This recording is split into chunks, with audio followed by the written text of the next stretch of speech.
చెప్పాగా ప్రభా, ఆనాడే చెప్పాగా ప్రభా, నా బతుకు ఇలాంటిది.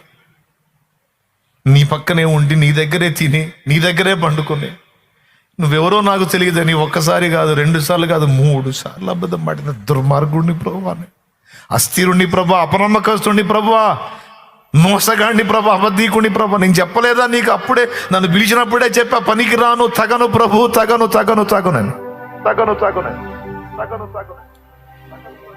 నన్ను పిలుచుకున్నావు, వెంట పెట్టుకున్నావు. చూడు అబద్ధాలు ఎట్టాడానో చూడు, ఎట్టాడానో చూడు.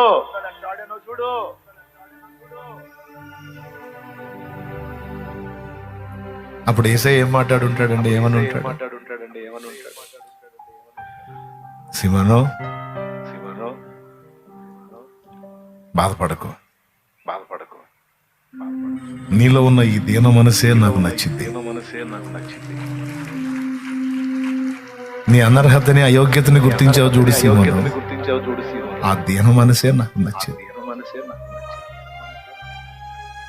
పర్లేదు, లైన్లోకి వస్తావులే, నేను అన్నమాట నెరవేరుస్తా, నిన్ను మనుషులను పట్టు జాలరిగా చేస్తా, నిన్ను మనుషులను పట్టు జాలరినిగా చేస్తా. చూస్తావుగా, చూడు. అస్థిరుండన్నావు, చెంచలుండన్నావు, స్థిరం లేనుండన్నావు, నేను నిన్నే వాడుకుంటా. నీవు మాట్లాడితే వేలాది మంది మారిపోయి బాప్తిసము పొందేటట్టు నేను చేస్తా.